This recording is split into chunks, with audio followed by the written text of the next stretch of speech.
দেশে মোবাইল আইছে সিটি বন্ধ হইয়াছে, দেশে মোবাইল আইছে সিটি বন্ধ হইয়াছে, দিওয়ানা বানাইছে। পোলা মাইয়ার মনের কথা ভাসে বাতাসে। বলবো বলবো, পোলা মাইয়ার মনের কথা ভাসে বাতাসে। দেশে মোবাইল আইছে সিটি বন্ধ হইয়াছে, দিওয়ানা বানাইছে। পোলা মাইয়ার মনের কথা ভাসে বাতাসে। ও দেখো পোলা পানের মন বাদা ফেসবুকে এখন, মোবাইলে চ্যাটিং কইরা কাটাই সারাক্ষণ। ও দেখো ছেলে মেয়ের মন বাদা ফেসবুকে এখন, মোবাইলে চ্যাটিং কইরা কাটাই সারাক্ষণ। এই মোবাইল পাইয়া দেখো মদনের মাইয়া, এই মোবাইল পাইয়া ওই মদনের মাইয়া কি কাণ্ড ঘটাইছে। স্বামী সংসার রাইখা নাকি পলাইয়া গেছে সে যে, স্বামী সংসার রাইখা নাকি পলাইয়া গেছে। দেশে মোবাইল আইছে সিটি বন্ধ হইয়াছে, দিওয়ানা বানাইছে। পোলা মাইয়ার মনের কথা ভাসে বাতাসে। ও দেখো টিকটক আসিয়া সব গেল ভাসিয়া, ও দেশে টিকটক আসিয়া সব গেল ভাসিয়া। সিদ্দিক সোরা নায়ক হইছে আইডি খুলিয়া। এই মোবাইলে হাই কি জাদু আছে ভাই, এই মোবাইলে হাই কি জাদু আছে ভাই। পোলা পান বুইজাছে, পড়ালেখা তুইলা রাখছে সপ্তম আকাশে, লেখাপড়া তুইলা রাখছে সপ্তম আকাশে। দেশে মোবাইল আইছে সিটি বন্ধ হইয়াছে, দিওয়ানা বানাইছে। পোলা মাইয়ার মনের কথা ভাসে বাতাসে। লিল্লাহি তাকবীর। খারাপ কিছু কইছি? যুগ উপযোগী কথা কোন ঠিক কিনা? এই জন্য অনেকে বলে গোলাম রব্বানী হুজুর গান গায়। এরকম গান দুই একটা আমি গাই, দাওয়াত দিলে দেন, না দিলে সমস্যা নাই। এই জন্য যুবকেরা যে কি খুশি হইছি আপনারা বুঝতে পারতেছেন না। লিল্লাহি তাকবীর। ভাইরা আমার গভীর মনোযোগ দিয়ে শোনেন। আল্লাহ রাব্বুল আলামিন বলেন, আল্লাযীনা হুম ফি সলাতিহিম খাশিউন, যারা নিজেদের সালাত বিনয়ের সহিত নম্রতার সহিত আল্লাহর ভয় নিয়ে আদায় করে। তাহলে আপনি আমি সালাত আদায় করব, অন্তরে ভয় থাকবে কার? এবার যান তাহাজ্জুদের যাই নামাজে সিজদা দিয়া নিজের গুনাহ খাতের মাফের আশায় আল্লাহ তাআলার কাছে দোয়া করতে হবে, জিন্দেগীর গুনাহ মাফ চাইতে হবে। আর এই কঠিন জাহান্নামের আগুন থেকে আল্লাহ তাআলার কাছে প্রার্থনা করতে হবে, রব্বানা সরিফান্না আযাবা জাহান্নাম ইন্না আযাবাহা কানা গরামা। হে আমাদের রব, ওই কঠিন ভয়ঙ্কর জাহান্নামের আগুন থেকে আমাদের মুক্তি দাও। ওই জাহান্নামের আযাব শাস্তি আমরা সহ্য করতে পারবো না। ইন্নাহা সাআত মুস্তাকাররু ওয়া মুকামা। নিশ্চয়ই আবাসস্থল হিসাবে জাহান্নাম কত না নিকৃষ্টতম একটা স্থান। জাহান্নাম সুখের জায়গা না, ওইটা হলো যন্ত্রণার কারখানা।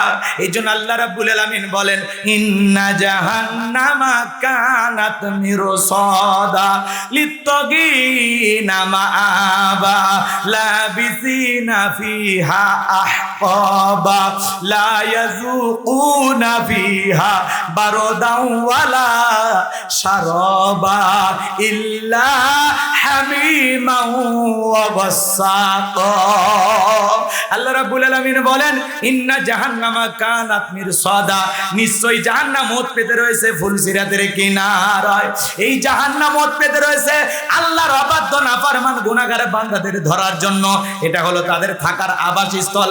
এই জাহান্নামের আগুনে যারা জ্বলবে, ওই জাহান্নামের আগুন দুনিয়ার আগুনের চাইতে 70 গুণ পাওয়ার বেশি। এ বাজান গো আমার, 3000 বছর আল্লাহ তাআলা জাহান্নামের আগুন জ্বালায় রাখছেন। বাজান গো আমার, ওই জাহান্নামের আগুনে যারা জ্বলবে পুড়বে, জ্বলতে জ্বলতে জ্বলতে জ্বলতে পুড়তে পুড়তে জাহান্নামীরা ক্লান্ত হইয়া ক্ষুধার্ত হয়ে বলবে, আল্লাহ খাবার দাও, খাবার দাও। আল্লাহ ফেরেশতাদেরকে অর্ডার দেবে, আমার জাহান্নামী বান্দাদেরকে জাহান্নামের তলদেশে এক ধরনের খাবারের চাষ করা হবে, যেই ফলের নাম হবে হবে জাক্কুম, কাঁটাযুক্ত ফল। ওই ফলটা যখন খাদ্য হিসেবে জাহান্নামীদের হাতে হাতে পরিবেশন করা হবে, ওই ফলটা পাওয়া মাত্রই খাবার মনে করে জাহান্নামীরা যখন গলার ভিতরে দেবে, ওই কাঁটাযুক্ত জাক্কুম ফল গলার মাঝামাঝি আটকে যাবে, ভিতরেও যাবে না, বাইরে বাজবে না। যত গলা নাড়াচাড়া করবে কাঁটাগুলো ফুটবে আর ফুটবে, জাহান্নামীরা ছটফট করবে, কান্নাকাটি করবে।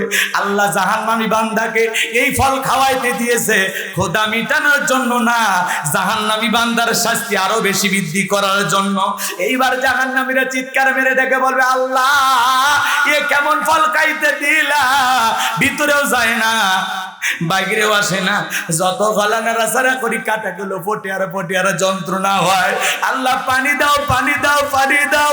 জাহান্নামীরা যখন পানি পানি বলে চিৎকার মারবে, আমার আল্লাহ বলেন লা ইয়াযুকুনা ফিহা বারদান ওয়ালা শারাবা, তাদেরকে ঠান্ডা কোনো পানি দেওয়া হবে না, মিনারেল ওয়াটার দেওয়া হবে না।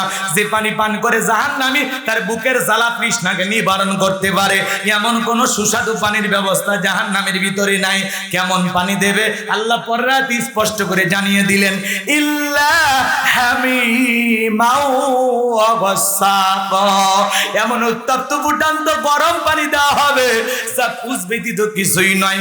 ও বগুড়ার বাবাজিরা, দেখের ভিতরে বড় বড় ফোড়া হয়, ফাটায় দিলে ভিতর থেকে কি বের হয়? লেবুর রস। ওর নাম কি? পুষ। কি বের হয় বলেন? পুষ।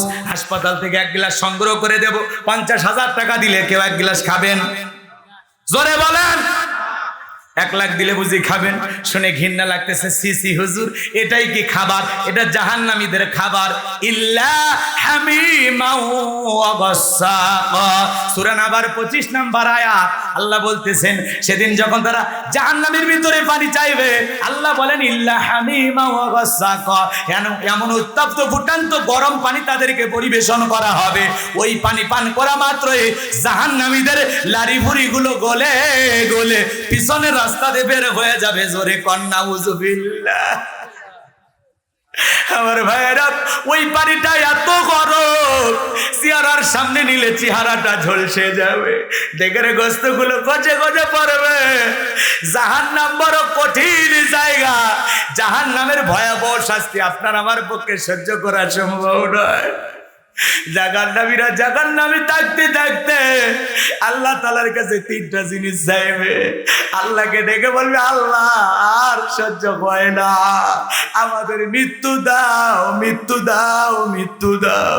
কিন্তু জাহান্নামীদেরকে বলেন তো আল্লাহ কি মৃত্যু দেবে? 1 নাম্বার ওরা মৃত্যু চাইবে, আল্লাহ মৃত্যু দেবে না। এইবার 2 নাম্বার বলবে, আল্লাহ মৃত্যু যদি না দাও, অন্তত 24 ঘন্টার মধ্যে 2-1 ঘন্টা আযাব কমায় দাও, মাসের মধ্যে 2-1 দিন আযাব কমায় দাও, অথবা একটা দিনের মধ্যে কয়েকটা মিনিটের জন্য আযাব বন্ধ করে দাও। সেটাও সম্ভব হবে? জোরে বলেন হবে? 1 সেকেন্ডের জন্য আযাব বন্ধ হবে না, হবে না, হবে না। এইবার জাহান্নামীরা সর্বশেষ আল্লাহর কাছে প্রার্থনা করে বলবে, আল্লাহ আর একবার দুনিয়ায় পাঠায়া দাও, তোমার গোলামি করে আসবো, ইবাদত করে আসবো, নেক আমল করে আসবো, আর ভুল পথে চলবো না, সেটাও মঞ্জুর হবে না। ওই জাহান্নামীরা গুনে চলতে চলতে পুড়তে পুড়তে ওরা যখন মালিক ফেরেশতাকে বলবে, ও মালিক ফেরেশতা, আমরা আযাব সহ্য করতে পারি না, পারি না। 1000 বছর পরে মালিক ফেরেশতা জাহান্নামীদের উত্তর দিয়ে বলবে, তোমাদের কাছে কি নবী রাসূল যায় না? বলে হ্যাঁ গিয়েছিল। হেদায়েতের কথা বলেছিল? বলে হ্যাঁ বলেছিল। তোমরা কি গ্রহণ করেছিলে? বলে না, করে নাই। তাহলে চুপচাপ আযাব সহ্য করো, কোনো কথা হবে না। আল্লাহু আকবার।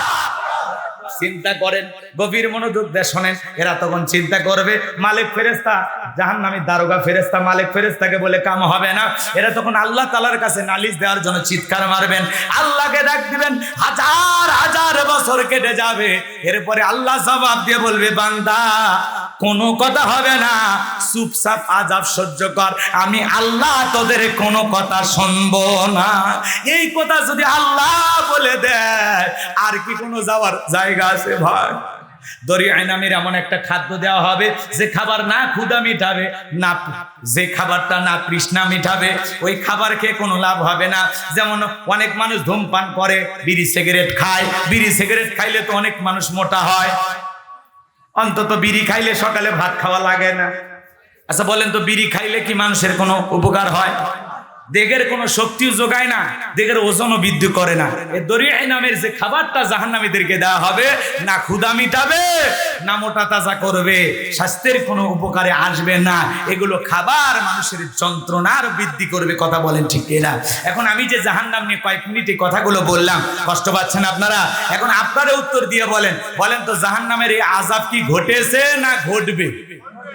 এটা কি সতর্ক বার্তা? আল্লাহ তাআলা সাবধান করে দিয়েছেন, বান্দাকে সতর্ক করে দিচ্ছেন, বান্দা জাহান্নামীদের এই ভয়ঙ্কর পরিণতি অপেক্ষা করতেছে, এখনো সময় আছে। গুনাহ ছেড়ে দে, অপরাধ ছেড়ে দে, অন্যায় ছেড়ে দে, সুদ ঘুষ ছেড়ে দে, জিনা ব্যভিচারী ছেড়ে দে, পরিবর্তন হয়ে যা, সিরাতুল মুস্তাকিমের রাস্তাটা ধর। এখনো নেক আমল করে জান্নাতি হওয়ার রাস্তা আছে না নাই?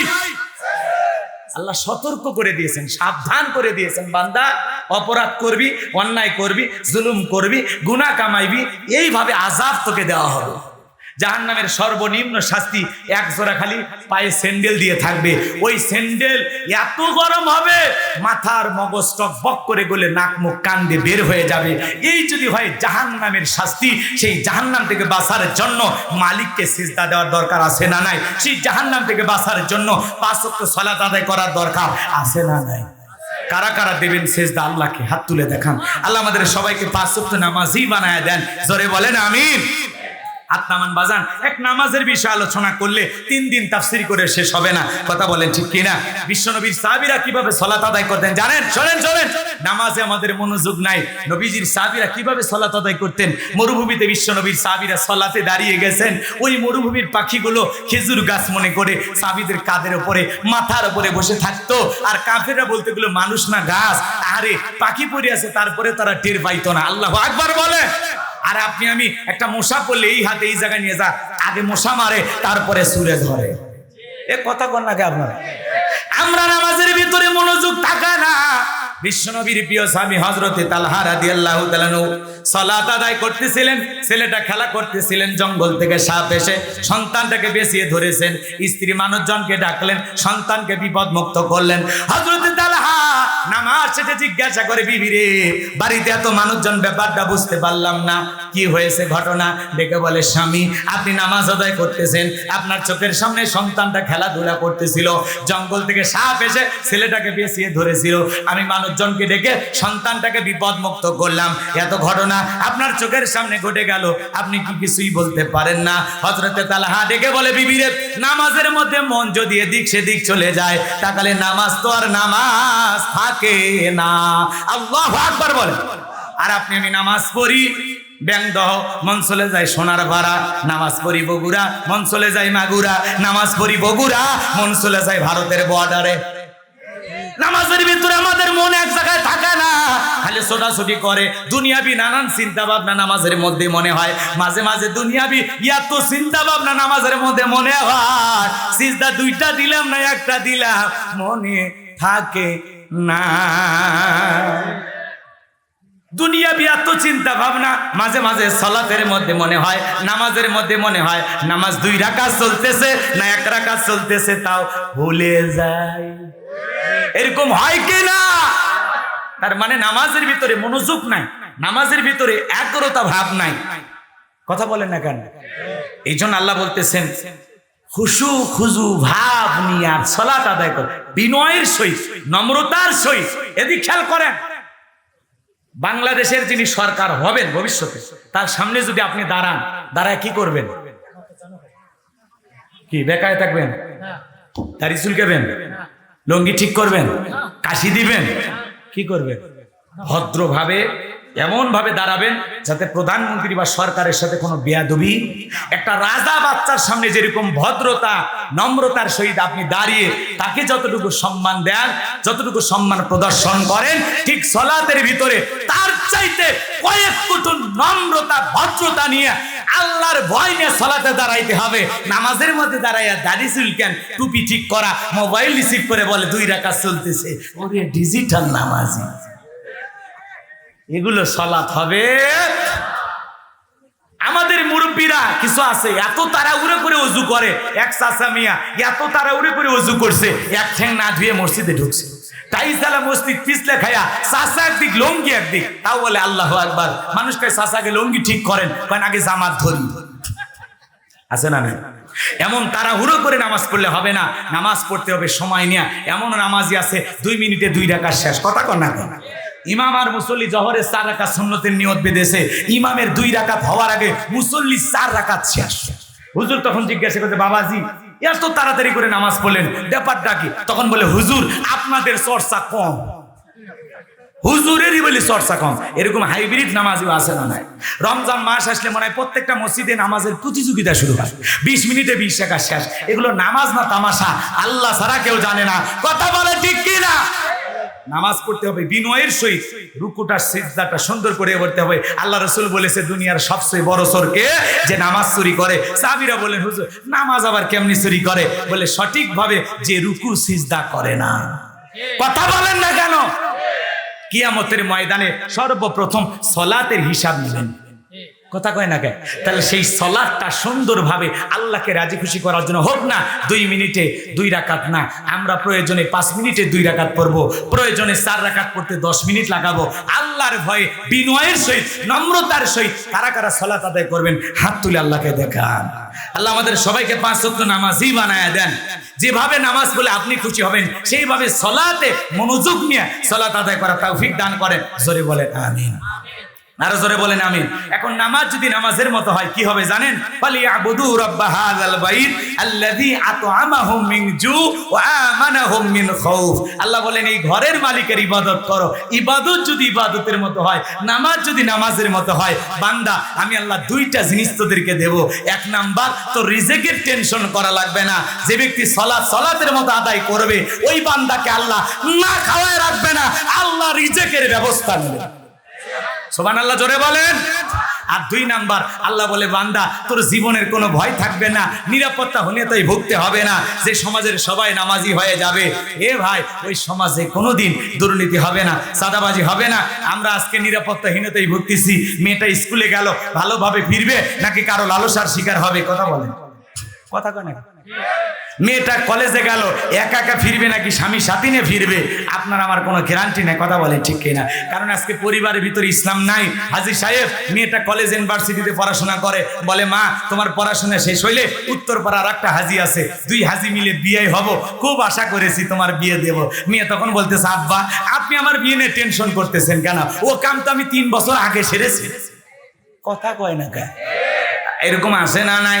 বাজান গো, লম্বা হবে, লম্বা করব না, সংক্ষিপ্ত কথা বলে দিয়ে যায়। তাহলে 5 ওয়াক্ত সালাত আদায় করব ইনশাআল্লাহ, ধীরস্থির ভাবে নামাজ নামাজের মতো পড়ব ইনশাআল্লাহ। এবার 2 নাম্বার গুণাবলী আল্লাহ রাব্বুল আলামিন বলেন, ওয়াল্লাযীনা হুম আনিল লাগবি মুরিদুন। 2 নাম্বার গুণাবলী, মুমিন বান্দা অনার্থক কথাবার্তা বলবে না, জবান আছে যা খুশি তাই বলা যাবে না। চায়ের কাপে বসা এমন ভাবে আলোচনা শুরু করে দেয় মুরব্বী, মনে হয় গীবত কমিটির সভাপতি সেক্রেটারি বসে গেছে, অমুকের সমালোচনা তুমুকের সমালোচনা, অমুক ভালো না তুমুক খারাপ, এ সে হ্যান ত্যান, ওই হুজুর এই করছে, সেই হুজুর সেই করছে।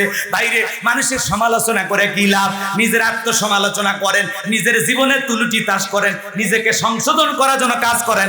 মানুষের সমালোচনা করবে যারা, ওয়াকুন্না নাখুদু মা'আল খাইদিন, সমালোচনাকারীরা যাবে জাহান্নামে।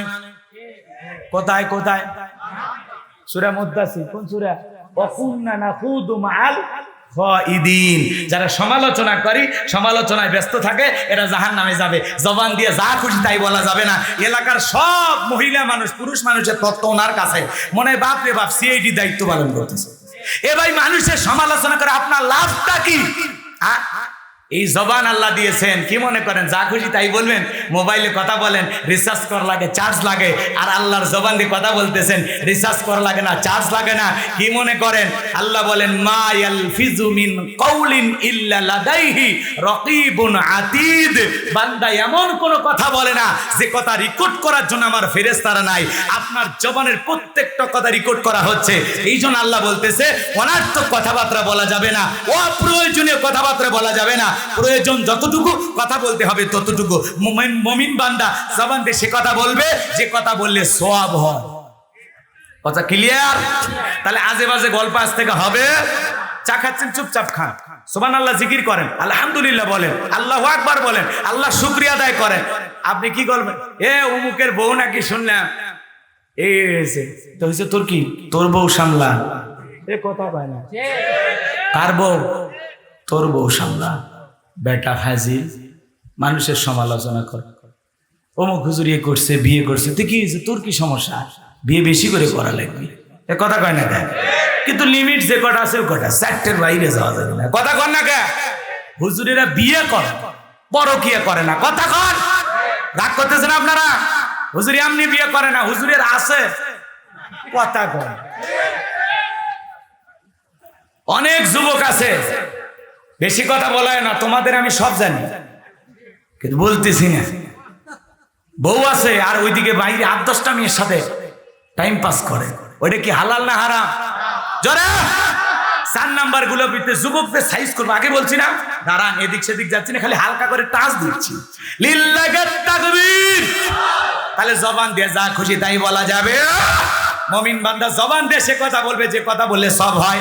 2 নাম্বার গুণাবলী, অনার্থক কাজ করা যাবে না। মুমিনের টাকা হলে মুমিন সিনেমা হল বানাবে না, যাত্রা গানের আয়োজন করবে না, গানের কনসার্ট দেবে না, মদের বার দেবে না, সিনেমা হল বানাবে না। মুমিনের টাকা হলে মুমিন মসজিদ বানাবে, মাদ্রাসা বানাবে, ঈদগাহ মাঠ বানাবে, কবরস্থান বানাবে। বলেন আল্লাহু আকবার। মুমিনের অর্থ ভালো কাজে ব্যয় হবে। আর উনি একটা পুকুর বানায়, লেখা রাখে তালুকদার সাহেবের পুকুর, কুকুর হইতে সাবধান। মানুষের জন্য পুকুর ঘাট বানায় দিবেন, মানুষ গোসল করবে, কাপড় চোপড় পরিষ্কার করবে, সওয়াব হবে। মানুষের জন্য রাস্তা বানায় দিবেন। যুবক, রাস্তাঘাটে লিফলেট ব্যানার না বানায়া, উল্টা পাল্টা ছবি টবি না ছাপাইয়া, রাস্তার মধ্যে কি সুন্দর করে লেখা রাখো, সুবহানাল্লাহ, আলহামদুলিল্লাহ, আল্লাহু আকবার, লা ইলাহা ইল্লাল্লাহ, লা হাওলা ওয়ালা কুওয়াতা ইল্লা বিল্লাহিল আলিয়্যুল আযীম, আস্তাগফিরুল্লাহ। এগুলো লিফলেট লিখে লিখে বিতরণ করো, তাহলে নাটক, সিনেমার পোস্টার আর চান্স পাবে। বুঝেন নাই? চোখে পড়লেই মানুষ পড়বে, কি সুন্দর লেখা থাকবে সুবহানাল্লাহ। যত মানুষ এটা দেখে আল্লাহকে স্মরণ করবে, সেই সবগুলো তোমরাও ভাইবা। এই জন্য ভালো কাজের উদ্যোগ নেওয়া লাগবে। আর তোমাদের একটু টাকা হইলে শিল্পী ভাড়া করে গান দেয়, হই হই কান্দে রই রই ব্যাপার, তোর চাপা, কথা কয় না কেন? কবরের ভিতর বাটাম ফাটাবি, মার হবি, সাউন্ড হবি না, কথা কন ঠিক কিনা? যুবক, ভালো করে বলতেছি, যে কথা বলতে চাই, মুমিনের টাকা ভালো কাজে ব্যয় হবে। আমরা ওয়াজ করে কিছু হাদিয়ে নেই, অনেকের জলে, কথা কয় না কেন? হুজুরকে এত টাকা কেন দিতে হবে? আপনাদের দেওয়া টাকা দিয়ে আমি একটা মাদ্রাসা বানাইছি, আলহামদুলিল্লাহ। এখন 65 জন ছাত্র, এর মধ্যে 24 জন এতিম আর গরিব, যাদের থাকা, খাওয়া, চিকিৎসা, পোশাক সম্পূর্ণ ফ্রি। তাহলে আপনারা যে টাকা দিচ্ছেন, ভালো কাজে ব্যয় করতেছি। পাশাপাশি একটা মসজিদ বানাবো, গণকবরস্থান বানাবো, এই টাকাগুলো ভালো কাজে ব্যয় করা লাগবে, কথা বলেন ঠিক কিনা? এই জন্য বাজান গো আমার, আলেমদেরকে হাদিয়া দিলে ওই টাকা খারাপ কাজে ব্যয় হবে না, ওটা হালাল ভাবে খরচ হবে, কথা বলেন ঠিক কিনা? বাংলাদেশের কোনো আলেম ওয়াজ করে ওই টাকা দিয়ে মদ খায় না, ওয়াজের টাকা দিয়ে কোনোদিন গান বাজনার আয়োজন করে না, দামি ফুটানি করে না, কথা বলেন ঠিক কিনা? এ বাজান ভালো করে বোঝার চেষ্টা করবেন। মুমিন বান্দার 2 নাম্বার গুণাবলী, অনার্থক জিনিস কান দিয়ে শ্রবণ করা যাবে না। যুবক রে, কানের ভিতর ইয়ারফোন লাগায় গান শোনো, রূপবানে নাচে কোমর দোলাইয়া, আল্লাহর ফেরেশতারা কবরে নে পিটাবে ঝোলাইয়া ঝোলাইয়া। সিরাজগঞ্জের এক যুবক কানের ভিতর ইয়ারফোন লাগাইয়া রেল লাইন দিয়ে হেঁটে যাইতেছিল, বাজান গো, ট্রেন এসে ধাক্কা মেরে 3 টুকরা করে ধুয়ে গেছে। মরার পরেও কানের ভিতর ইয়ারফোন লাগানি ছিল। এখন যা, কবরে যায় গান শোন, ফেরেশতারা তোর জাগা মতো বাদ্যযন্ত্র বাজায় দেবে, কথা বলেন ঠিক কিনা? যুবক রে, এই কান দিয়ে হক্কানি ওলামা ইকরামদের বয়ান শুনতে হবে, ওলামা ইকরামদের কণ্ঠে কোরআনুল কারীম তেলাওয়াত শ্রবণ করতে হবে, ইসলামী সঙ্গীত শুনতে হবে, এই কান দিয়ে ভালো ভালো কথা শুনতে হবে। অশ্লীল কথা, অশ্লীল গান বাজনা শ্রবণ করা যাবে? ওই গান শুনতে শুনতে যুবক, তোমার যদি মৃত্যু হয়, আল্লাহর কাছে কি জবাব দিবা? হারাম কাজ করতে করতে যদি কারো মৃত্যু হয়, তার ঠিকানা জাহান্নাম। কথা কি বোঝা গেল? পিকনিকে যায়, গাড়ির উপরে বক্স নিয়ে গান বাজায়, স্বপ্নপুরে যাচ্ছ, ভালো কথা, গান কেন বাজাইতে হবে? স্বপ্নপুরে যাচ্ছ, ভালো কথা, বান্ধবীর সাথে কেন যায়? এদেরকে সাইজ করবে, খালি মন চাচ্ছে বারবার, এদের কথা খালি বারবার আসতেছে। রাগ করতেছেন আপনারা? এই পিকনিক পার্টি হইতে সাবধান। পুরুষ পুরুষের সাথে যাবে, নারী নারীর সাথে যাবে। কথা কয় না কেন? আলাদা আলাদা যাওয়া লাগবে, এক জায়গায় হলেই ভেজাল। কথা কয় না কেন? পরে পার্কে ঘোরাঘুরি বাদ দিয়া ওরা পার্কের সিপাই বৈশা বাদাম ফাটাবে। কথা কন ঠিক কিনা? বাদাম ফাটাইয়া ছেলেটার মুখে দেয়, ছেলেটা খায়। কিছুক্ষণ খাইতে খাইতে বলে বান্ধবী আর খাওয়া যাবে না, বলে আরেকটু খাও, বাদামে অনেক পুষ্টি। পার্কে যায় পুষ্টি ম্যাডাম সেই গেছে। কথা কন ঠিক কিনা? এমন মহিলা আছে না নাই? সেই মহিলা বিয়ের আগে একটা ছেলের সাথে পার্কে যায়। এ হলো সমাজের নিকৃষ্ট নির্লজ্জ বেহায়া নারী। আর সম্মান বলে কিছু নাই। এ কথা কন, এই যে তোর সাথে একাই যায় তা না, এরা আরো 2-4 জন থাকতে পারে। একটু অপেক্ষা করো। মুমিন বান্দার 2 নাম্বার গুণাবলী, মুমিন বান্দা সেই কথা বলবে যে কথা বললে সব হয়। মুমিন বান্দা সেই কাজ চালু করবে যে কাজ চালু করলে সব হয়। মুমিন বান্দা সেই জিনিসগুলো শ্রবণ করবে যেটা শুনলে সব হয়। এক কথায় সব আছে যেখানে আর গুনাহ আছে যেখানে। তাহলে আল্লাহর ভয়ে সকল গুনাহ থেকে বেঁচে থাকবো তো ইনশাআল্লাহ। এইবার মুমিন বান্দার 3 নাম্বার গুণাবলী, ওয়াল্লাযীনা হুম লিয-যাকাতি ফাঈলুন। মুমিন বান্দার 3 নাম্বার গুণাবলী, আল্লাহ যদি মুমিন বান্দাকে নেশাব পরিমাণে সম্পদের মালিক বানায় দেয়, মুমিন বান্দাকে আল্লাহ যদি ধনী বানায় দেয়, মুমিন বান্দা সক্রিয়ভাবে হিসাব করে করে কয় লাখ টাকার কয় হাজার টাকা যাকাত আসবে, কয় কোটি টাকার কয় লাখ টাকা যাকাত আসবে, হিসাব করে করে মুমিন বান্দা বছরে যাকাত দেবে কয়বার? একবার। জোরে বলেন কয়বার? যাকাত দেওয়া নফল না ফরজ? যাকাত দেওয়া ফরজ। সালাত আদায় করা যেমন ফরজ, যাকাত দেওয়া তেমনি ফরজ। যাকাত হলো আর্থিক ইবাদত, অর্থনৈতিক ইবাদত। আল্লাহু আকবার বলেন। এদিক মনোযোগ দিয়ে শোনেন, যাকাত আল্লাহ কেন দিলেন? যাকাত আসছে দারিদ্রতা বিমোচন করার জন্য, যাকাত আসছে অভাব মুক্ত সমাজ রাষ্ট্র দেশ গড়ার জন্য, যাকাত আসছে এই সমাজে পদে পড়ে থাকা অবহেলায় পড়ে থাকা মানুষের অধিকার প্রতিষ্ঠিত করার জন্য, যাকাত আসছে রাস্তার এপারে 10 তালা আর এপারে গাছতলা তার ব্যবধানকে দূর করার জন্য, যাকাত আসছে সমাজের অবহেলিত মানুষের অধিকার প্রতিষ্ঠিত করার জন্য। এই জন্য বাজান গো আমার, যাকাত ভিত্তিক অর্থনীতি চালু করা লাগবে। কিন্তু বাংলাদেশের অর্থনীতি যাকাত ভিত্তিক না, সুদ ভিত্তিক। এই সুদ ভিত্তিক অর্থনীতি হালাল না হারাম? এই হারাম অর্থনীতি দিয়া কিয়ামত পর্যন্ত কেউ দারিদ্র মুক্ত বাংলাদেশ গড়তে পারবে না। দারিদ্র মুক্ত বাংলাদেশ গড়তে হলে যাকাত ভিত্তিক অর্থনীতি চালু করা লাগবে। কথা কয় না? আচ্ছা বলেন তো, সুদ হালাল না হারাম? জানেন না আপনারা? ওয়াহাল্লাল্লাহুল বাইআ ওয়া হাররামার রিবা। আল্লাহ ব্যবসাকে হালাল করেছেন, সুদকে করেছেন হারাম। কথা কয় না কেন? ব্যবসা করলে পুঁজি বৃদ্ধি পায়, আর অনেকে মনে করে সুদ দিলে তো টাকা বাড়ে। কারেন্ট সুদ, 1 সপ্তাহে এত টাকা দিতে হবে, এরকম সুদ আপনাদের এলাকায় অবশ্য নাই না। শিবগঞ্জ কিছু এলাকায় সুদ নাই, আমি এটা মোটামুটি গ্যারান্টি দিয়েই বলতে পারি। এ ভাই, যারা সুদ খায়, সুদ দেয় নেয়, এই যে মানুষগুলো কেন করতেছেন এটা? এই টাকা কি করবেন? কথা কয় না?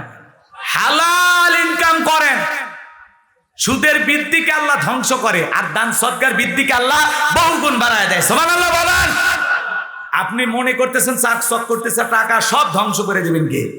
কে কে? এজন্য দয়া করে হারাম কোন পথে আমরা উপার্জন করব না। শুড বি হালাল, হালাল উপার্জন করব, হালাল পথে ইনকাম করব, মনে থাকবে তো ইনশাআল্লাহ। বাপ রে বাপ, চাচার কাছে যদি টাকা চায়, চাচা 1000 দেন, জোর ভাতিজা টাকা নাই, টাকা পাবে কই?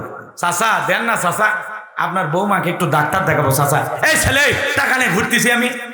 টাকা চাইল, কয় চাচা আপনি কি মনে করেছেন ফাও ফাও টাকা নেব? 1 সপ্তাহের জন্য দেন না চাচা, আপনার বৌমাকে ডাক্তার দেব। 5000 দেন চাচা, 1 সপ্তাহ পরে 6000 দেব।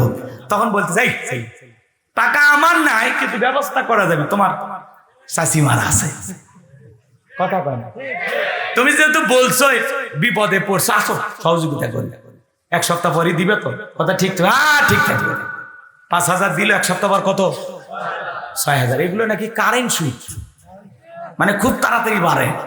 জলে জলে তো কবরেও জ্বলবি, জাহান্নামেও জ্বলবি। কথা কম বেটা, হারাম হারাম খাইতেছে, কি দরকার? না খায় মরে যা, তাও হারাম খাস না রে বেটা। কথা কয় না, কি করবা কি করবা? রাগ করিয়েন না, রাগ করিয়েন না। এজন্য হালালের ভিতরে বরকত আছে। আচ্ছা বলেন তো, বাংলাদেশে কুকুর দেখেননি আপনারা? মিস্টার ডগ, কথা কয় না, চেনেন চেনে? আচ্ছা, এরা বছরে বাচ্চা দেয় কটা? 4, 5টা, 8, 10টা। এগুলো যদি জীবিত থাকতো, কুকুরের জ্বালাই গ্রামে হাঁটা যাইতো? হ্যাঁ, জম্মের হওয়া হয়, জম্মের মরা মরে। আর গাভী বাছুর দেয় কটা বছরে? কয়টা? একটা। তাও এই গ্রাম যদি খোঁজা যায়, কি 150-200 গরু পাওয়া যাবে না? তার মানে হালালে এত বরকত। প্রতিদিন বাংলাদেশে লক্ষ লক্ষ গরু জবাই হয়, কুরবানিতে কয়েক লাখ জবাই হয়। এরপরে এত খাওয়া খায়, কিয়ামত পর্যন্ত কোনোদিন গরু খাওয়া শেষ করতে পারবো? কোনোদিন কি মিডিয়া দেখছেন এইবার গরুর অভাবে অনেক কুরবানি দাতা কুরবানি দিতে পারেনি? তার মানে হালালে আল্লাহ সংখ্যাই কম, কিন্তু আর খুব বরকত দিছে, বান্দা কিয়ামত পর্যন্ত খায়া শেষ করতে পারবে না। এই জন্য আমরা বলবো, সুদ ভিত্তিক অর্থনীতি দেখায়া, মাথা পিছু আয় দেখায়া কোনো লাভ নাই। আমরা চাই যাকাত ভিত্তিক অর্থনীতি চালু করে যদি আমরা এদেশের অর্থনীতিকে পরিবর্তন করে দিতে পারি, তাহলে আসল সফলতা। অনেক মন্ত্রণালয় আছে, একটা যাকাত মন্ত্রণালয় চালু করা লাগবে। আর দেশের বিজ্ঞ বিজ্ঞ ইসলামিক স্কলার, দিনের দায়ী আলেমদের কাঁধে এই যাকাত মন্ত্রণালয়ের দায়িত্ব ভাগ দেওয়া লাগবে। ওই গোমসর ডালসর, রাস্তাঘাটে ব্রিজের টাকাসর, ওই হাইব্রিড নেতাদেরকে দেওয়া যাবে।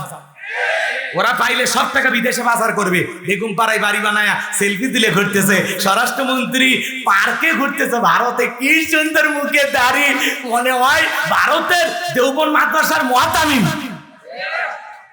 দাড়ি পছন্দ করতো না, বাংলাদেশে সেভ করে ঘুরতো। এখন স্বরাষ্ট্রমন্ত্রী গোপন ক্যামেরায় ধরা পড়ছে, কিছু নেতা কর্মী পরিবারের সাথে আনন্দের সময় কাটাচ্ছে। এই সেই স্বরাষ্ট্রমন্ত্রী যার সামনে পুলিশ ভিডিও নিয়ে যায়, বলে স্যার একটারে গুলি করি, একটাই মারা যায় স্যার, একটাই যায়, বাকিগুলো যায় না স্যার, এটা কেমনে ঠেকাবো? আরো গুলি কর। এরা সেই নেতা। আর তাদের কথা বললে এক শ্রেণীর মানুষ যদি কষ্ট পায়, ওই কষ্ট পাইলে কিন্তু আমাদের খারাপ লাগে। এত দয়া কে তো কথা কয় না, এত দয়া কে? দেশের মানুষের জীবন শেষ করে দিল। এই দেশের মানি গেম খেলা ব্যাংকের টাকা সব লুটপাট করে নিয়ে গেল, দেশের রিজার্ভ শূন্য করে দিল, তলা বিগিন ছুরি বানাইয়া পাহাড় পরিমাণ বিদেশি ঋণ বাংলাদেশে চাপাইয়া দিয়া সব পালিয়ে গেল। তারপরে আপনি বড় বড় কথা বলেন? বেটা বেশি কথা বলবি না, সাবধান করে দিয়ে যায়।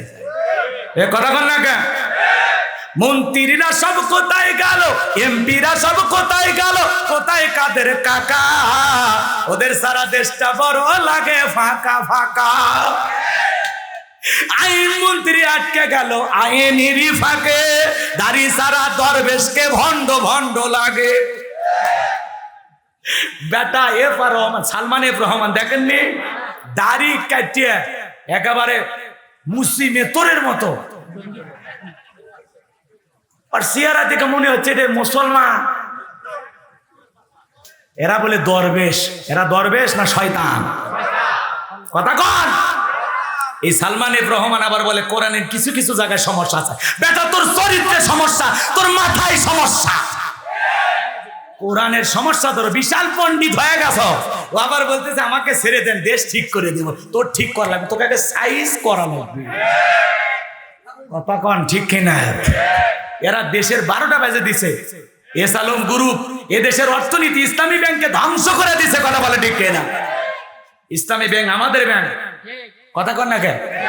একটা জনগণের আস্থার জায়গা। এদেশে ওরা জোর করে বসে সব টাকা লুটপাট করে নিয়ে গেছে। এই দেশের অর্থনীতি যারা ধ্বংস করে দিল, তাদের পক্ষে ছাপাই গাও। এ কথা কন না কেন? কি কথা চলবে? বিরক্ত হেন না, বাস্তবতার আলোকে একটু ঝাড়া লাগবে। মনে অনেক ক্ষোভ জমে আছে। কথা কন ঠিক কিনা? খালি আল্লাহ মাথা গরম করবেন নিষেধ করছে, মারবেন নিষেধ করছে, তাছাড়া আমি তো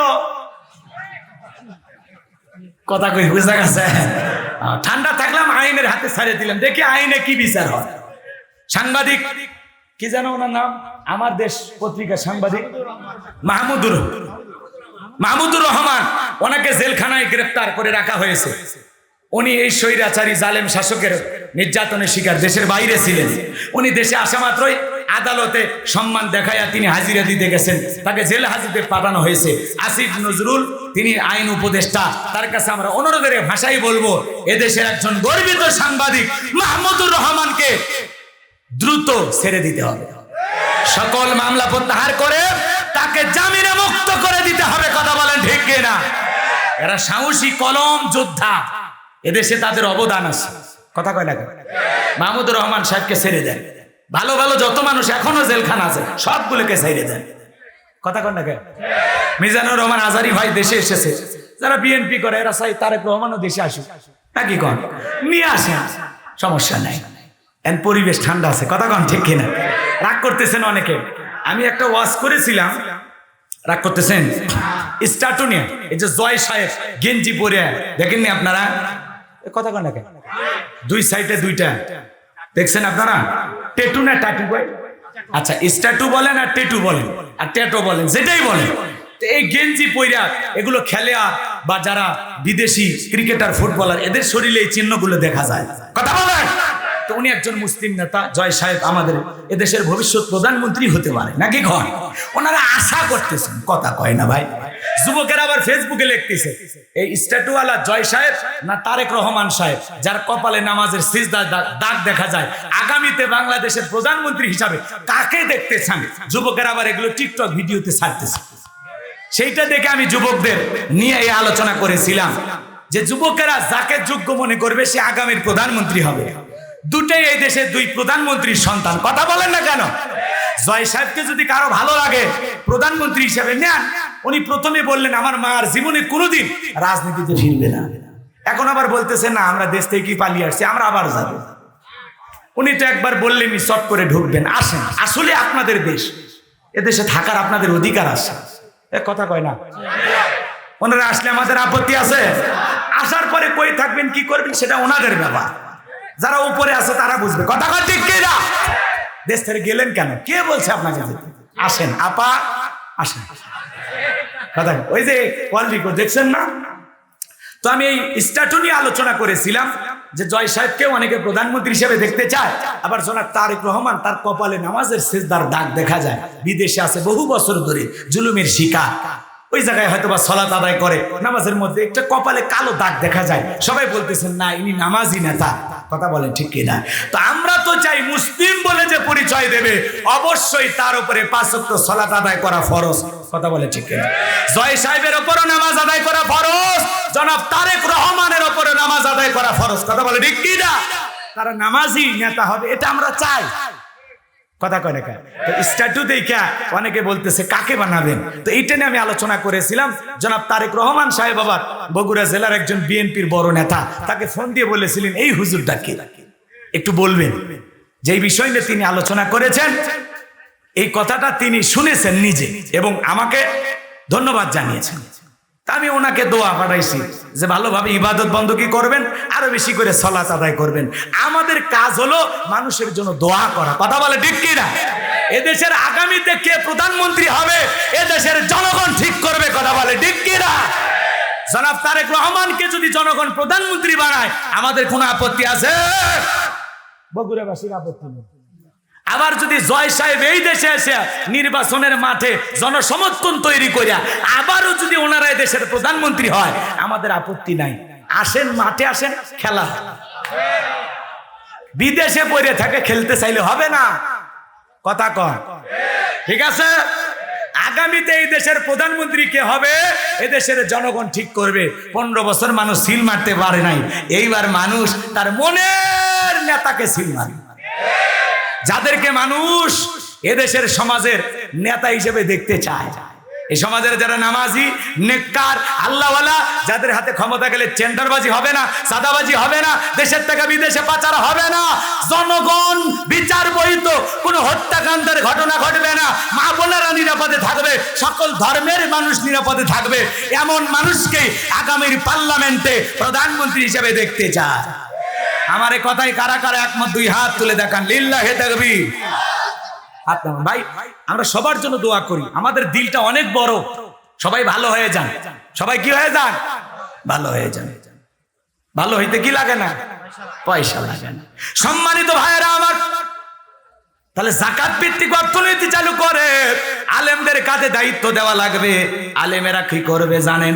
এই দায়িত্ব পাওয়ার পরে তারা এই দেশের সমস্ত ধনীদের তালিকা করবে। কার তালিকা? সমস্ত ধনীদের তালিকা কইরা ধনীদের কাছে যাইয়া ধনীর ব্যাংকে কত টাকা আছে, বালিশের নিচে কত আছে, খাটের নিচে কত আছে, বইয়ের অ্যাকাউন্টে কত আছে, মেয়ের অ্যাকাউন্টে কত আছে, সব টাকা হিসাব নিকাশ কইরা ধনীকে বলবে আপনার যাকাত আসছে 2,99,12,500 টাকা দেন। ধনী দিতে চাইবে না, যাকাত আদায় করা লাগবে। এমনও ধনী আছে 1 কোটি টাকা যাকাত আছে, 5-10 লাখ টাকা যাকাত দিয়া নিজের 90 লাখ টাকা যাকাত নিজেই মারিয়া খায়। এমনও ধনী আছে 10 লাখ টাকা যাকাত 2-3 লাখ টাকা মানুষকে দিয়া নিজের 7 লাখ টাকা যাকাত নিজেই মারিয়া খায়। এদেশের অধিকাংশ ধনীরা হিসাব করে যাকাত দিতে চায় না। এই জন্য বাংলাদেশে যাকাত ভিত্তিক অর্থনীতি চালু করে ধনীদের তালিকা করে যাকাত আদায় করে যাকাত কালেকশন কইরা আবার গরিবদের তালিকা করে যাকাতের যে 8টা খাতের কথা আল্লাহ বলেছেন, এই খাতের আওতাভুক্ত যারা যারা হয় তাদের তালিকা করে যাকাত বন্টন করে যদি দেওয়া হয়, এইভাবে 10 বছর যাকাত আদায় করা আর যাকাত যদি বন্টন করা হয়, 10 বছর পরে বাংলাদেশে যাকাত খাওয়ার জন্য একজন গরিব মানুষও খুঁজে পাওয়া যাবে না। চিৎকার মেরে বলেন আল্লাহু আকবার। আপনার যাকাত আসছে 5 লাখ টাকা, 10 জন 20 জন 50 100 জনকে দিন না, এই ছেলেকে 1 লাখ টাকা দেন, দিয়ে একটা অটো ভ্যান কিনে দেন, এর ভাগ্যের উন্নতি হয়ে যাবে, ওর একটা কর্মস্থানের ব্যবস্থা হবে, ওর বেকারত্ব দূর হবে। কথা বলেন ঠিক কিনা? এই ছেলেটা বসে আছে, ওরে যাকাতের 1.5 লাখ টাকা দিয়া সোনার পাড়া বাজার একটা দোকান দিয়ে দেন, ও দোকানদারি করে ভাগ্যের চাকা ঘুরাবে। কথা বলেন। বিধবা মহিলা আছে, শাড়ি দিয়ে কি লাভ? কিছু মানুষ এমন শাড়ি লঙ্গি দেয়, 5,000 শাড়ি লঙ্গি নিয়ে আসছে, অমুক নেতা সারাগালি বদনা, স্কুল মাঠে মানুষ হয়ে গেছে 50,000। ঠেলাঠেলি গুতাগুতি করে কয়েকজন মারা গেছে। যে যাকাতের শাড়ি লঙ্গি বিতরণ করতে গিয়ে মানুষ মারছে, এর যাকাত কি কবুল হবে? মানুষ হত্যাকারী গুনাহ নিয়ে জাহান্নামে যেতে হবে। কথা বলেন ঠিক কিনা? আরে এমন লঙ্গি দেয়, নিজের পরনে থাকা আমানসা লঙ্গি 500 টাকা 1000 টাকা দাম, আর গরিবকে দেয় 200 টাকা লিটন লঙ্গি, পরে থাকলে ওরা জান্নাত জাহান্নাম সব দেখা যায়। নিজের বউরে পরে 2,000-5,000 টাকা দামের শাড়ি, আর গরিব মহিলাকে দেয় 300 টাকা দামের শাড়ি, ধুয়ে দিলে শাড়ি না মশারি খুঁজে পাওয়া যায় না। এই বড় লোক এই শাড়ি তোমার বউরে পরায়ও, এই শাড়ি তোমার মারে পরায়ও। কথা কর। এই শাড়ি তোমার মেয়েরে পরায়ও। পারবেন? পারবেন না। তাহলে ওই মহিলাকে ওই শাড়ি কেন দিচ্ছেন? তারও তো ইজ্জতের দাম আছে।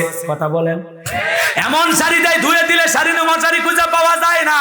ও ধনী ভাই, শাড়ি না দিয়ে একটা সেলাই মেশিন কিনে দেন, 2টা ছাগল কিনে দেন, 2টা গাভী গরু কিনে দেন, এগুলো লালন পালন করে ওই বিধবা অসহায় ভাগ্যের চাকা ঘুরাবে, তার জীবন পরিবর্তন হবে। যাকাতের অর্থ দিয়া মানুষের কর্মস্থানের ব্যবস্থা করতে হবে। এজন্য মানুষ যাকাত দিতে চায় না, যাকাত আদায় করা লাগবে। আল্লাহর নবী মুসার নাম শুনেননি? 2 মিনিট একটা ঘটনা বলবো, বিরক্ত হবেন না। আল্লাহর নবী নাম মুসা আলাইহিস সালাম কারুনকে যা বলে, কারুন যাকাত দিতে হবে। কারুন ডেকে বলে আমি যাকাত দেব না। আল্লাহ নবী মুসা ডেকে বলে কারুন যাকাত না দিলে যাকাত আদায় করা হবে। নবী মুসার রাগ কম না বেশি? যে নবী রেগে গেলে মাথা টুপি ভেদ করে চুল খাড়া হয়ে যায়। আল্লাহর পয়গাম্বার যখন বললেন যাকাত দিতে হবে, চোখে মুখে রাগ দেখে কারুন বলে কত টাকা যাকাত দিতে হবে? পয়গাম্বার বলে 2.5% যাকাত দিতে হবে। এইবার কারুন হিসাব নিকাশ করার জন্য কয়েকদিন টাইম চাইলো। আল্লাহ নবী মুসা চলে গেলেন। এইবার কারুন হিসাব নিকাশ করা শুরু করে দিলেন। এই কারুনকে আল্লাহ পাক এত সম্পদ দিয়েছিলেন, 70টা উট লাগতো চাবি বহন করতে। চাবি যদি এত হয় তালা কত, আর তালা যদি এত হয় সিন্ধুকে মাল কত? ছোট মাথায় ধরবে না। কারণ এইবার হিসাব নিকাশ করে দেখে কয়েক হাজার কর্মচারী দিয়া সারাদিন সারা রাত যদি যাকাতের টাকা দেওয়া হয়, এরপরে টাকা দিয়ে শেষ হবে না।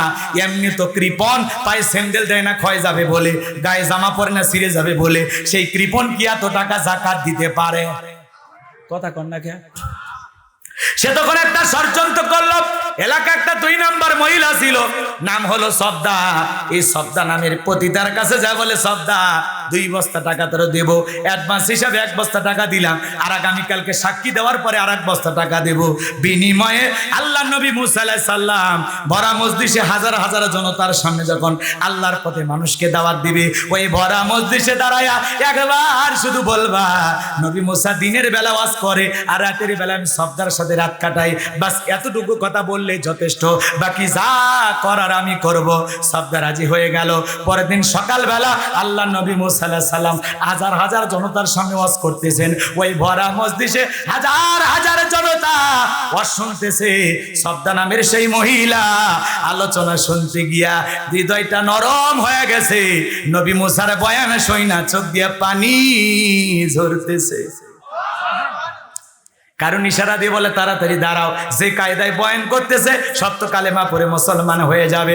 সবদা বলে আর একটু শুনি। 2 জন লোক পাঠায় দিল, তাড়াতাড়ি করে সবদাকে জোর করে দাঁড় করায় দাও। 2 জন লোক এসে বলে নেতা গতকাল রাত্রিতে 1 বস্তা টাকা দিয়েছে, আর 1 বস্তা টাকা রেডি আছে, তাড়াতাড়ি সাক্ষীটা দিয়ে টাকার বস্তা নিয়ে বাড়িতে চলে যাও।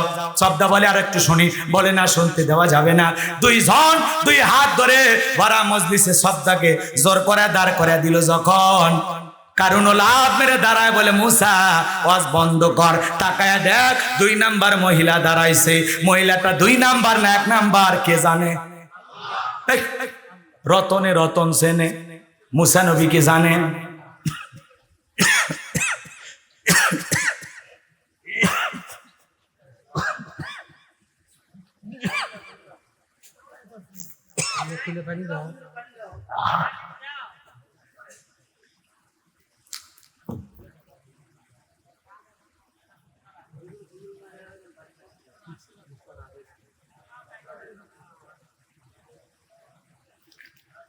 কষ্ট হয় বাজার।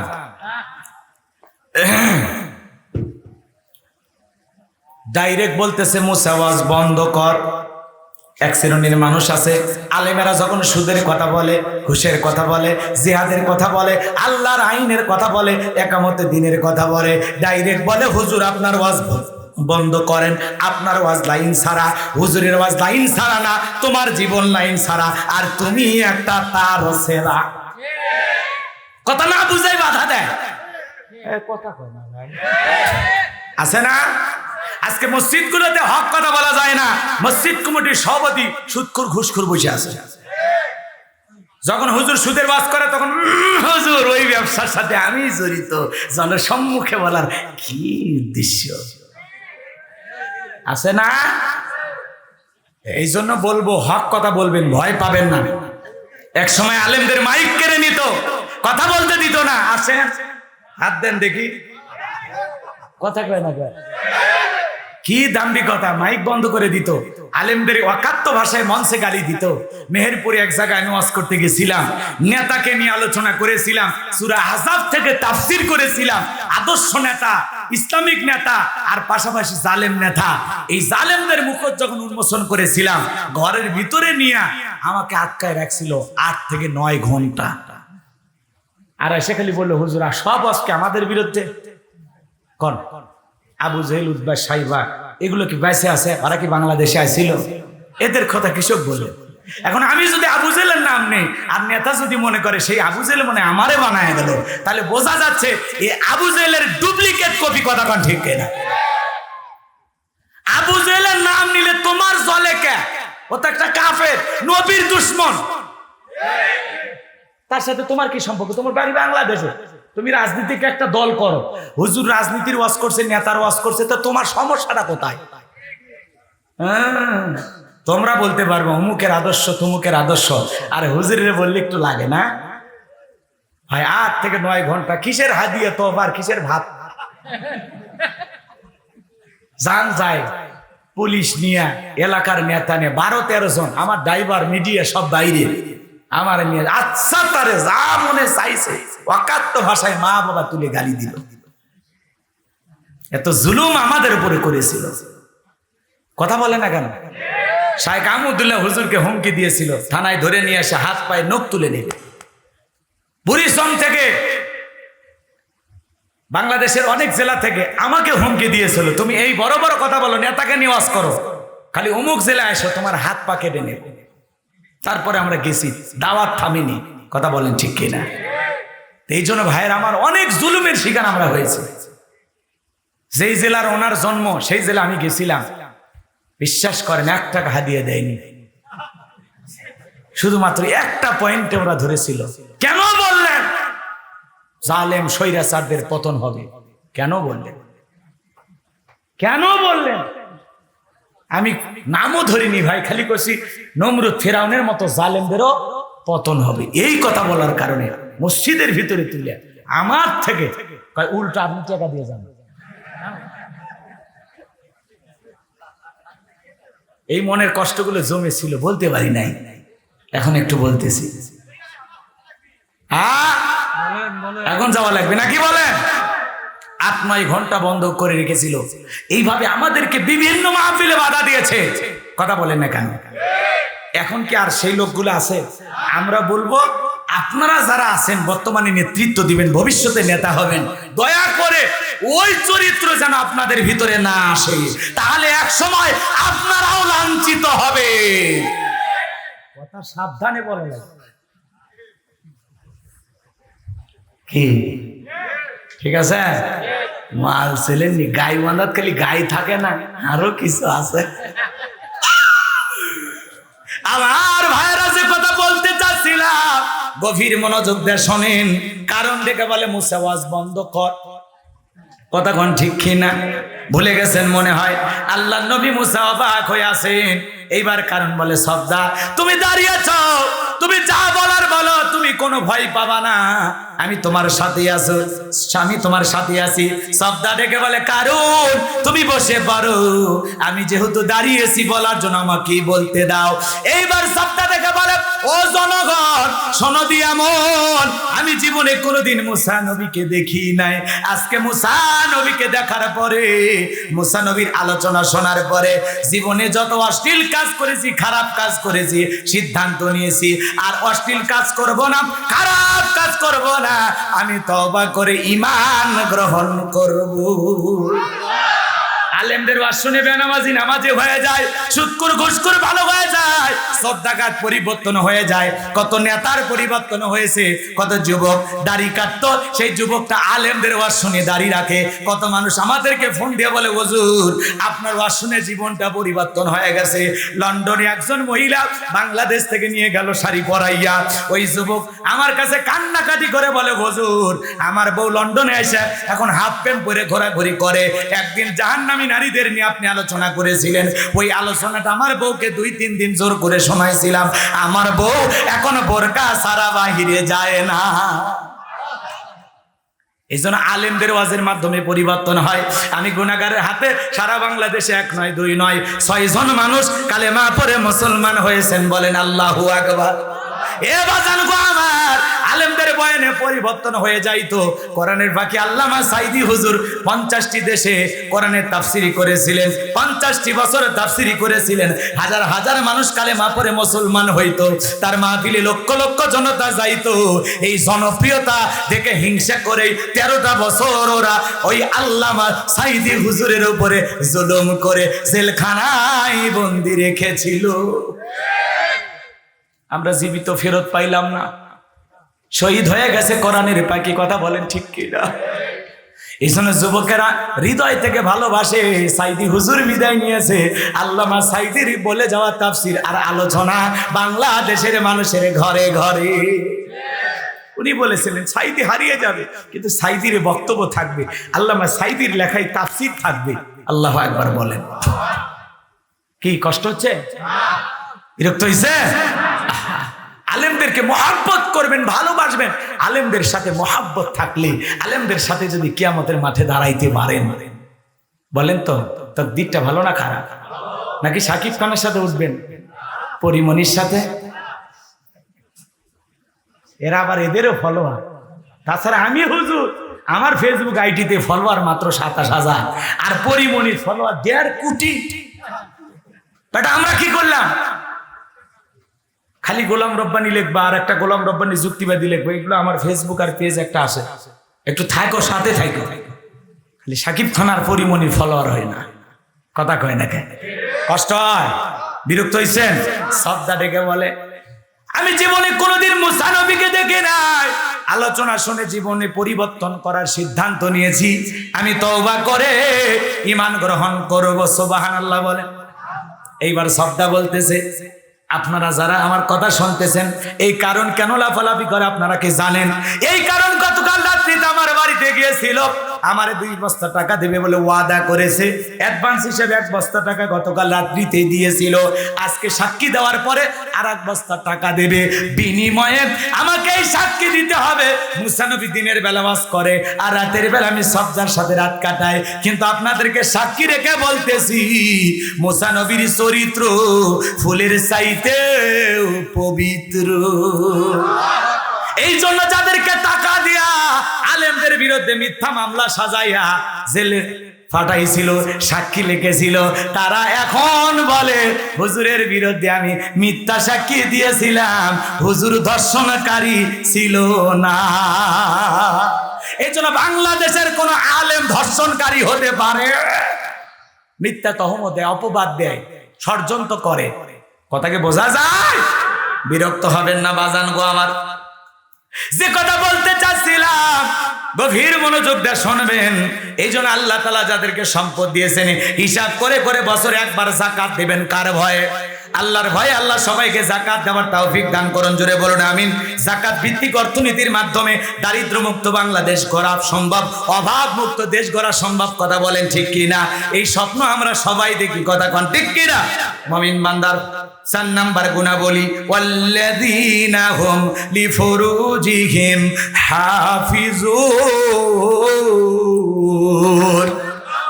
মুমিন বান্দার 4 নাম্বার গুণাবলী, নিজের যৌবনটাকে সংযত রাখা, নিজের যৌবনটাকে হেফাজত করা।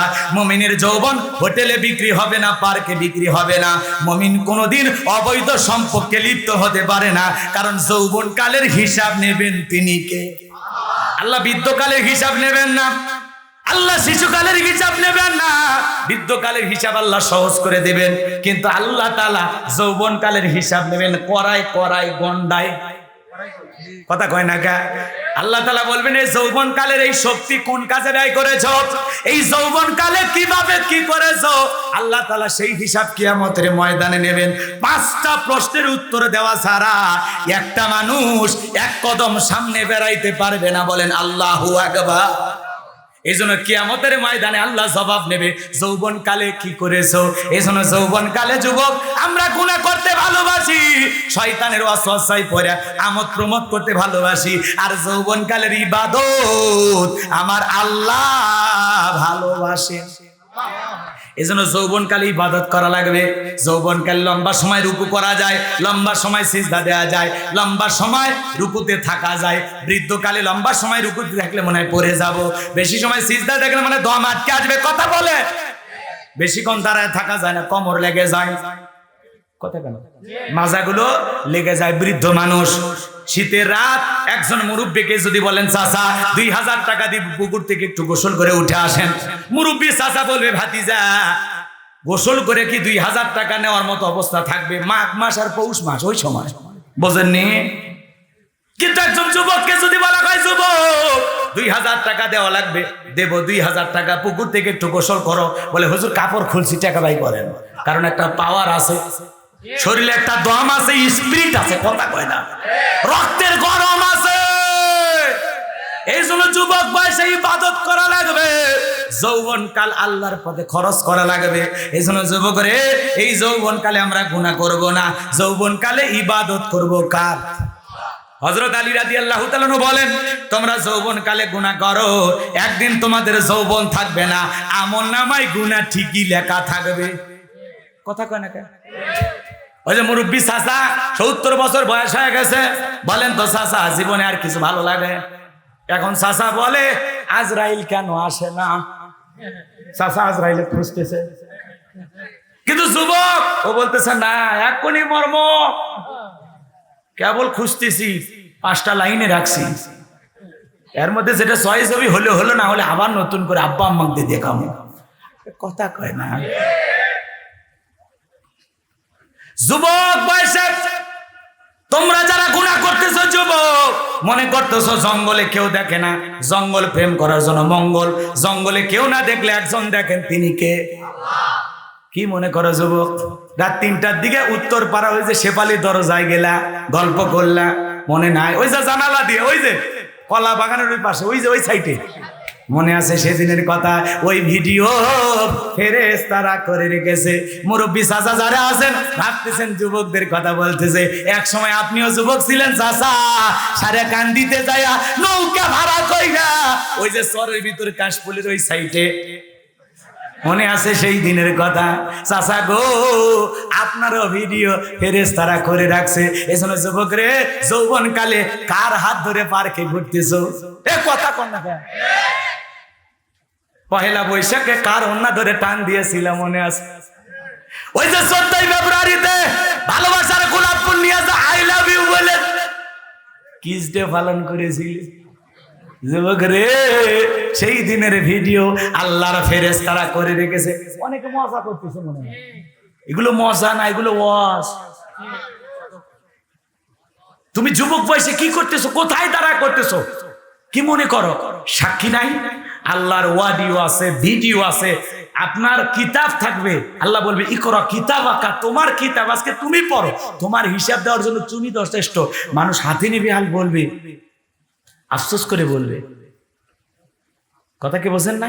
যেটা কি আশ্চর্যজনক কিতাব, লা ইগাদিরু সগীরাতাও ওয়ালা কাবীরাতা, এখানে ছোট কথাও বাদ যায় না, বড় কথাও বাদ যায় না। আমি যে রাত 2টার দিকে ওই যে কর্নারে যায় এই যে এইটা করছিলাম, কেমনে নিজের আমল নামা দিকে নিজে আশ্চর্য হয়ে যাবে, আর আল্লাহকে বলবে আল্লাহ এগুলো ফেরেশতারা ভর্তি করে লিখেছে, এটা আমার না, অন্য কারো। কারণ দুনিয়া 2 নাম্বারই করে আখিরাতেও 2 নাম্বার ধান্দাবাজি করা চিন্তা থাকবে। আল্লাহ তখন বলবে বুঝতে পারতি তোর জন্ম বাংলাদেশে, তুই যে কয় নাম্বার সিটা ডুপ্লিকেট আমার জানা আছে। ফেরেশতাদেরকে বলবার জবান বন্ধ, আল ইয়াউমা নাখতিমু আলা আফওয়াহিহিম ওয়া তুকাল্লিমুনা আইদিহিম ওয়া তাশহাদু আরজুলুহুম বিমা কানু ইয়াকসিবুন। আপনার হাত পা অঙ্গ প্রত্যঙ্গ যা আছে সব সাক্ষী দেবে। এই হাত দিয়ে কি করেছেন? বইয়ের হাত ধরেছেন না ভাবির? সাক্ষী দেবে, কথা কয় না। জীবনে কোনোদিন বউকে 1 লোকমা খাবার তুলে খাওয়াইলো না। হাদিস শরীফের ভিতরে বলা হয়েছে যে স্বামী তার স্ত্রীকে ভালোবেসে 1 লোকমা খাবার মুখে তুলে খাওয়াবে, আল্লাহ রাস্তায় সদকা করলে যে সব স্বামীর আমল নামায় আল্লাহ সেই সব লিখে দেবে। আর 7 মাথা যায়া বলতেছে, ভাই বোন চটপটির দোকানে বসে বলতেছে, মামা চটপটিতে ঝাল একটু বেশি হবে, ফুচকা দেন, চটপটি দেন। চটপটি নিয়ে বান্ধবীর সাথে বসে নফল তসবিহ পড়তেছে। মেয়ে বলতেছে তুমি খাও, ছেলে বলতেছে না তুমি খাও, লেডিস ফার্স্ট। কথা মেয়েটা তখন বলতেছে তুমি যেহেতু বিল দিবা তোমার হাত দিয়ে শুরু করি। ছেলে বলতেছে কলিজায় লাগছে রে, কথা কয় না কেন? এইবার ছেলে নিজের হাতে ফুচকা তুলে বান্ধবীর মুখে তুলে খাওয়াইছে, নিঃসন্দেহে আমল নামায় কয়েক হাজার নেকি লেখা হয়েছে। সব না গুনাহ, বৈধ না অবৈধ, হালাল না হারাম। এখনকার যুবকেরা কি স্মার্ট জানেন? পাগল হয়ে যাবেন। ডাব একটা কিনে মেয়ের মুখে পাইপ, ওই পাইপ নিয়ে দিছে কোন জায়গায়? ডাবের মুখে। আবার এই ছেলে মেয়ের মুখে পাইপ লাগায়া নিজে খাইতেছে। কি পদ্ধতি! পানি পরিষ্কার করে খাইতেছে। হাই রে যুবক, এদেরকে সাইজ করা লাগবে। কথা কোন ঠিক কিনা? ভাই আপনারা কি বিরক্ত হচ্ছেন? একটু দেরিতে আসছিলাম, আমাদের একটা সাংগঠনিক প্রোগ্রাম ছিল সিরাত মাহফিল বগুড়ায় 3 দিন ব্যাপী। সেখানে আমি একটু কিছুক্ষণ আলোচনা করে এখানে আসছি। বোঝেন নাই? বড় বড় মুরব্বীরা, আপনারা অবশ্যই শিবগঞ্জের মানুষ, আপনাদের উপজেলা চেয়ারম্যান ছিলেন, বর্তমান বগুড়া জেলার বগুড়া জেলার নাইবে আমির, আমাদের প্রিয় মানুষ মাওলানা আলমগীর হোসেন, চেনেন না? মাওলানা আলমগীর হোসেন উনি সভাপতি 3 দিন ব্যাপী সিরাত মাহফিল। ওখানে কথা বলে আমি এই জায়গায় একটু আসছি, এই জন্য হয়তো কয়েক মিনিট দেরি হয়েছে, কিন্তু এই দিক খেয়াল করেন। এখন খুশি হয়েছেন না আপনারা? আরো যদি আধা ঘন্টা চলবে নাকি? কারা কারা দেখি শক্তি আছে? লিল্লাহি তাকবীর। বাবা সাহস আছে, কিন্তু আমি বেশিক্ষণ চালাবো না, আমার কন্টিনিউ প্রোগ্রাম। গতকালকে ঢাকা নারায়ণগঞ্জ থেকে আসছি, এই জন্য অল্প কিছু সময় কথা বলে যাই। যুবকদেরকে সাইজ করা লাগবে, কারণ যুবকেরা যদি ইসলাম বোঝে আর কিচ্ছু লাগবে না। মুরব্বীদের দোয়া আর যুবকেরা সামনে এগিয়ে যাবে, বাস ইসলাম কায়েম হয়ে যাবে। খালি চাচা আছেন তো, ভয় পান না? টিয়ার সেলের ঝাঁঝানি খাইছি আমরা আন্দোলন করতে গিয়া। কত ছেলে বুলেট ঝাঁঝরা হয়েছে, 1500 কতজন মানুষ জীবন দিছে এই আন্দোলনে। কথা কন না কেন? তারপরে একটা স্বাধীন বাংলাদেশ পাইছেন, পান নাই?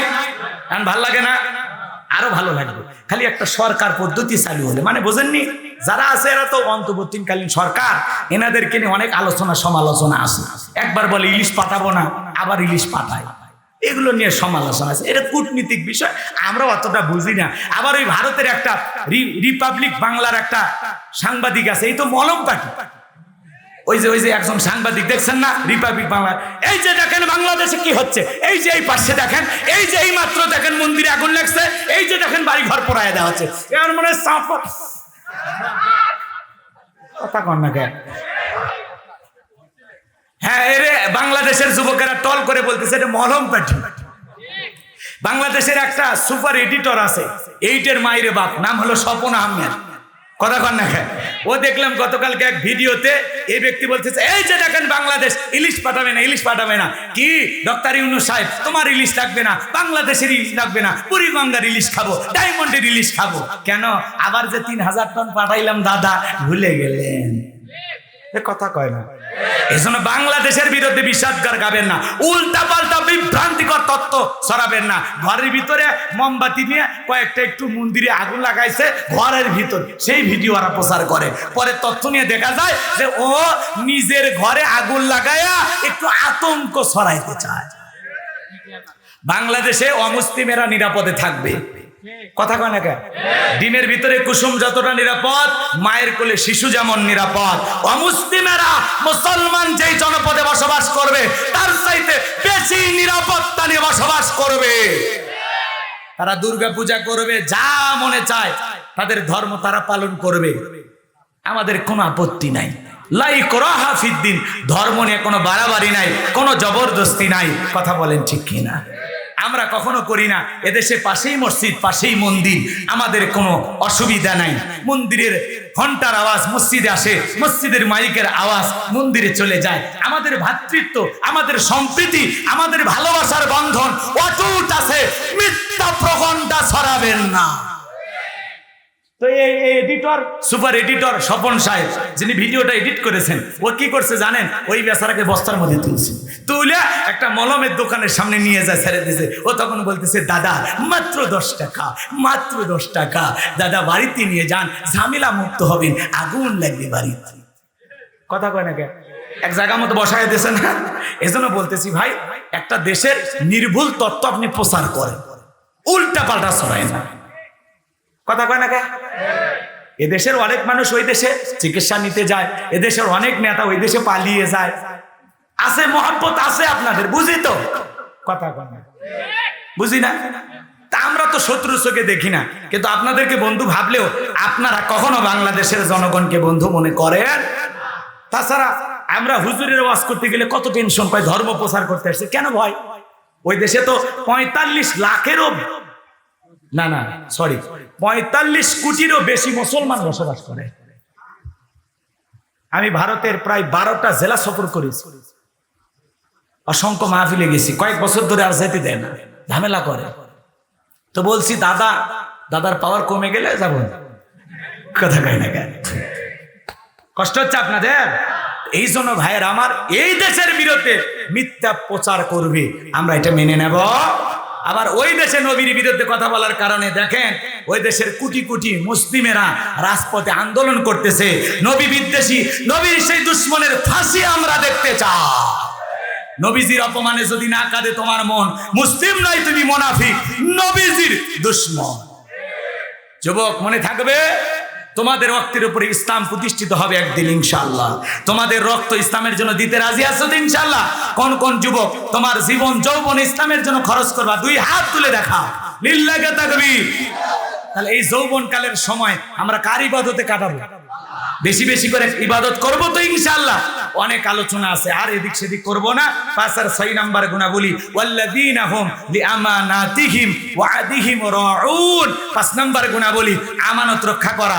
এই জীবন আমানত, ছেলে মেয়ে আমানত, স্ত্রী সন্তান আমানত, ওস্তাদের কাছে ছাত্র ছাত্রী আমানত, ইমামের কাছে মুসল্লি আমানত, বক্তার কাছে শ্রোতারা আমানত। এজন্য ভাইয়েরা আমার, আমানত রক্ষা করতে হবে, আমানতের খিয়ানত করা যাবে।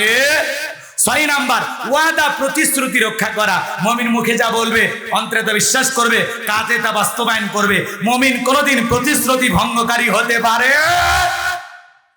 ওই মাইক ধরে হ্যান করবো তেন করবো নানান ওয়াদা দেয়, কিন্তু বাস্তবে পালন করে না। এমন ফাঁকা বলি আর নেতাদের কণ্ঠে আমরা শুনতে চাই।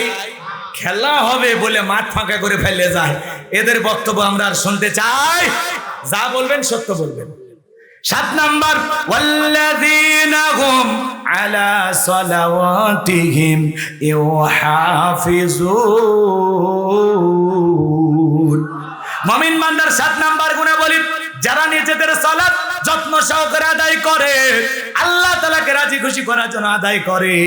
যে ব্যক্তি আসরের নামাজ পড়ে মাগরিব পর্যন্ত মসজিদে মনটা টাঙানো থাকে, মাগরিব পরে এশা পর্যন্ত মসজিদে মনটা টাঙানো থাকে, একাই শুধু নামাজ পড়ে না, স্ত্রী সন্তানদেরকে নিয়েও নামাজ আদায় করে। আল্লাহ সূরা তাহরিমে বলেছেন, হে ঈমানদারগণ, নিজেরাও জাহান্নামের আগুন থেকে বাঁচো, তোমার আহাল পরিবার পরিজন যারা আছে তাদেরকেও জাহান্নামের আগুন থেকে বাঁচানোর চেষ্টা করো। একটা পরিবারে 4 জন সদস্য, সবাই যদি নামাজ পড়ে ভালো লাগে না, খারাপ লাগে। পৃথিবীর সফল বাবা তারা, যে বাবা নিজের ছেলের হাত ধরে মসজিদে নিয়ে গেছে, ছোট ছোট বাচ্চাদেরকে মসজিদে নিয়ে যাবেন।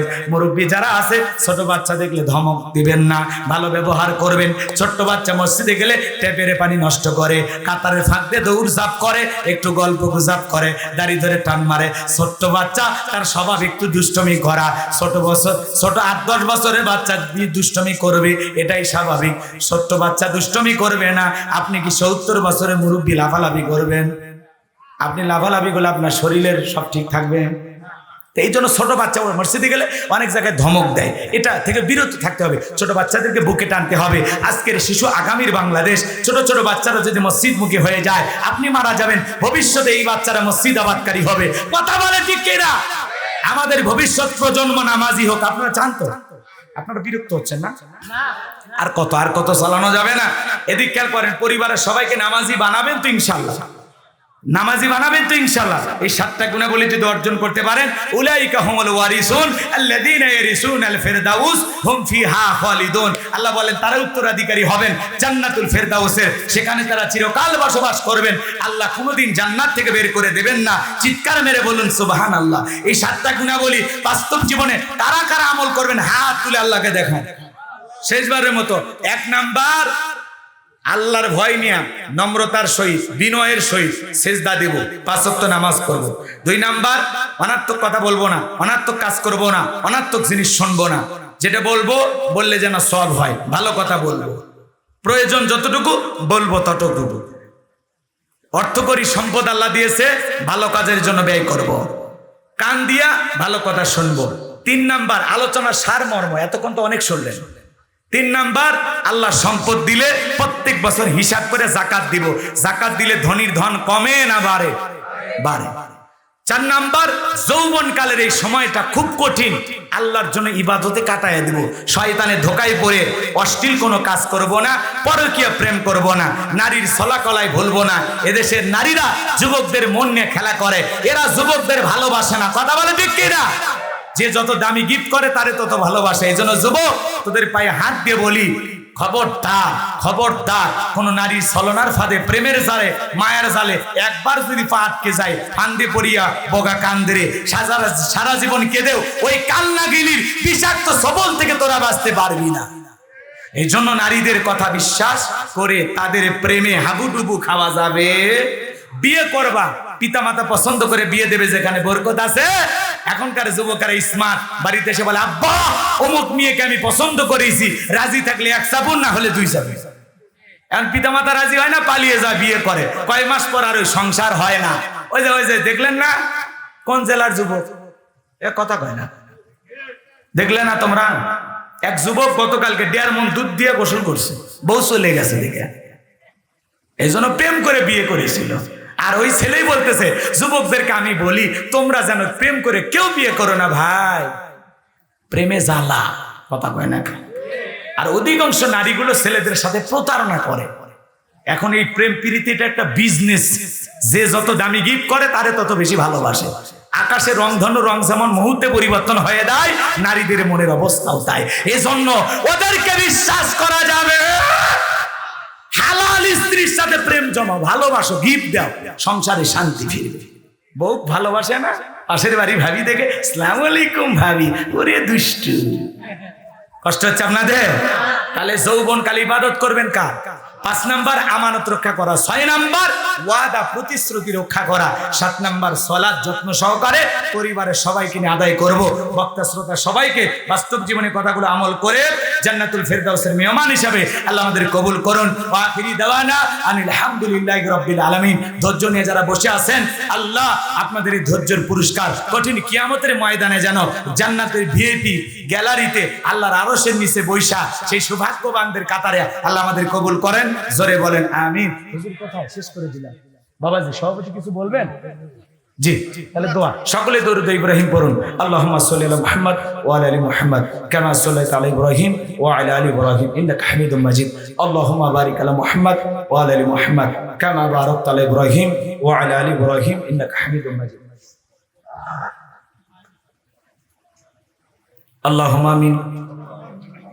রব্বানা যালামনা আনফুসানা ওয়া ইল্লাম তাগফির লানা ওয়া তারহামনা লানাকুনান্না মিনাল খাসিরিন।